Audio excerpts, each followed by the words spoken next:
automatically kaka ne Tom owacho cha.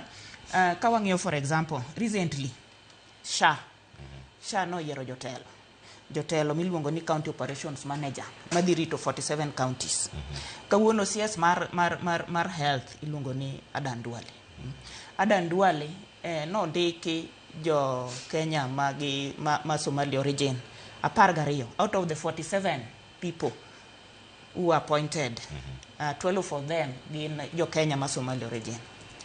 PS mar health en jaluo iluongo ni Dr. Lunga. Dr. Lunga, jaluo man intiere out of these 47 people, en jaluo achiel kende. Koro kawuono idwa nyiso jaluo ni jo Somali osomo moloyo jaluo. To wan oko wawero tutamu, wawero broad base, wantiere broad base. Broad base ni wantiere nikech no miwa tich koso wantiere ni joluo wabe wapike broad base ni. Kato jadolo manoloso chako wacho ni ufuona to kore lawo. To wachako yanye. To jok ma yanye gi gin jo mar jobless. Iwinjo. Koro wadwa ni mondo wami William Ruto tich mayot. Jo amano mi opportunities wawe bedo ni wan joluo wan mwang'eyo ratiro ni yo kang watimo kama to gini dhi timore kama cha ji dhi neno ni watimo marach. To jomoko to timo marach. To gigero godo thuchegi. Koro kawayo mano kadhi e siasa mar ipenja wach mar ODM. Leadership mar ODM. Nitiere team mar Linda Ground, nitiere team mar Linda Wananchi. And from where I sit, advocate for youthful leadership. Ok wanyal bedo oganda ma lemo dak e bungu riek maloyowa.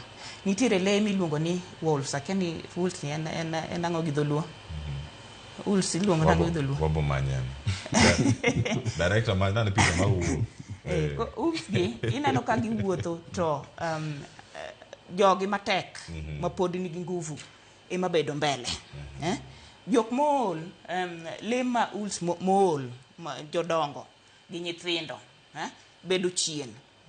To ODM dwa nyiso wan gin aneno ka ne gin Kisumu gi kawo bango gi keto gimiyo kijendo ting'o ni wan joluo ka itelo no mana gi jodongo. Jodongo nengo yue to jodongo chiw wisdom from their comfort. Aluoro jaduong' Dr. Senator Oburu Odinga miye luor kaka ng'ama ng'ongo.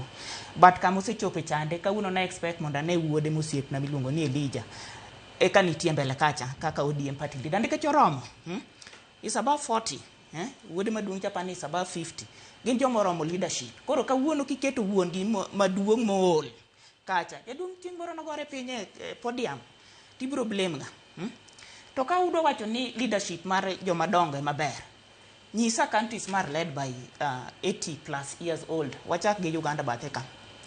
Wadhi Paul luonga ni Paul the nini for Cameroon. Bia for Cameroon. Mago jodongo. Koro can we compare Kenya gi countries ma being led gi jodongo? Ka jodongo leadership gi ber. Koro ana kwayo jo ODM ni gimi opportunities jo matindo. Leadership machalo party leadership need somebody mantie gi charisma. Okidwa nyisa ni kawuono buru nyalo dhi ma mobilize ji. Maji kijendo chakarengo bango buru ni yo wano buru biro koro wano waluo bang Dr. Buru. Jaduong' ma is 84 years old. It's time we give leadership to the young people. To kata kichiwone young people mosko ngadi Tabitha. Party structures bende ntiere. Okenge monego bene lo mondo miyo tim gi machalo kamano.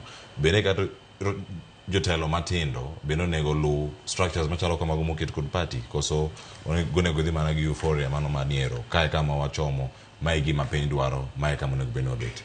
Asewinjo Cleophas, asewinjo ka jotelo matindo mantiere ODM go endo giluongo for NDC. To na winjo kane jo ODM Linda Ground odhi Kisii gichung' magisepogore lemo. Gisepogore lemo Kisii. Tiende ni ka gidhi kata mana NDC no endo gisemiyore lemo kigin. Iwinja. Koro jomatindo kande osetim gi ang'owa osekir gi oko. And some of these people joma nitiere ODM Linda Ground gi gimomiyo pod abiro heshimu baba wa mosenindo Raila Amolo Odinga en ni baba ne empower jomatindo. Baba ne empower jomatindo from nothing. To jomatindo mane baba empower manodonjo leadership in their early 30s. Ema kawuono wacho ni jomatindo ok onego bed e telo. Tiende ni gin kana gisebedo empowered when they were young kane gionge gimoro amora koro gidhi giyudore kacha koro gidwa ni joma moko bobena otimango obed empowered. an kanyo ta onge kodgi kata onge ODM lakini it's a bad precedent ne Kenya leadership. Osiepna ni winjo ni dwadhi bedo MP Manyando pod otin. Koro kokwa miye mijingo, kokwa loso ground favorable, kokwa manipulate nyithindwa matindo mantiere dala ka maonge kony kaka ginyalo konyore, wa manipulate gi handout moko matindo tindo ni pod utindo ok inyal, mano onge kaka wadhi endelea.